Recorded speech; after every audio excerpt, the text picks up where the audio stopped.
اپنے بندے سے جاتا ہے. قربان جاؤں میں ایک روز سیدنا صدیق اکبر رضی اللہ تعالیٰ عنہ آپ کے سامنے دودھ اور شہد پیش کیا گیا بنا کر شربت کی شکل میں.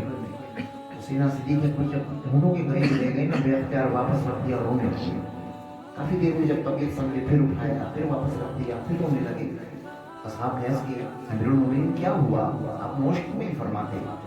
سیدنا صدیق اکبر رضی اللہ تعالیٰ عنہ ارشاد فرمایا لوگوں ایک روز کیا ہوا کہ میں اس عالم میں میرے کریم آقا کی خدمت باسعادت میں حاضر ہوا کہ میرے کریم آقا اکیلے بیٹھے ہوئے تھے اور اپنے دونوں دست اقدس سے کسی اندیکھی چیز کو اپنے آپ سے جدا دور کر رہے تھے جیسے کسی چیز کو پرے دھکیل رہے ہیں. میں آگے بڑھا یا رسول اللہ کوئی شے نظر نہیں آ رہی آپ کس چیز کو اپنے جسم اقدس سے دور کر رہی ہیں؟ میرے آقا نے فرمایا اے صدیق یہ دنیا بڑی بن سنور کر میرے پاس آ رہی تھی اور کہہ رہی تھی کہ اے اللہ کے نبی مجھے قبول کر لو. میں نے اسے دھتکار دیا ہے میں نے اپنی ذات سے دور کر دیا ہے. لیکن صدیق میں نے تو اسے دور کر دیا لیکن میری امت کے لیے یہ مشکل ہوگا کہ وہ اسے اپنی ذات سے دور کر دے. پھر ایک اور موقع پر کیا فرمایا گیا جو اپنے وہاں کلام میں فرمایا اس کی تفصیل آگے جائے. من یطیع الرسول فقد اطاع اللہ جس نے رسول اللہ کی پیروی کی در حقیقت اس نے اللہ کی پیروی کی. یہ بہت بڑی سعادت کی بات ہے کہ اللہ فرما رہا ہے میرا حکم کوئی اور نہیں ہے جو میرے نبی کا حکم ہے وہی میرا حکم ہے.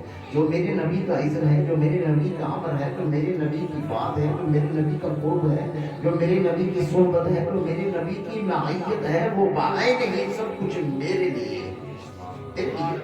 اب اللہ رب العزت نے اتنی بڑی بات اپنے پاک کلام میں فرماتے تو میرے نبی نے کیا فرمایا؟ آقا نے خود ارشاد فرمایا میرے بعد کچھ لوگ ایسے ہوں گے جو مسحریوں پر یہ الفاظ ہیں حدیث پاک کے جو مسحریوں پر تکیے لگائے یہ بات کہیں گے کہ ہمیں تو بس قرآن ہی کافی ہے. لیکن وہ نہیں جانتے کہ میری حدیث پر اور میری سنت پر عمل کیے بغیر وہ نہ تو کامل مومن بن سکتے ہیں نہ مسلمان بن سکتے ہیں. تو بس میرے پیر کے جو کہے مدار چلا گیا اس میں کون کسان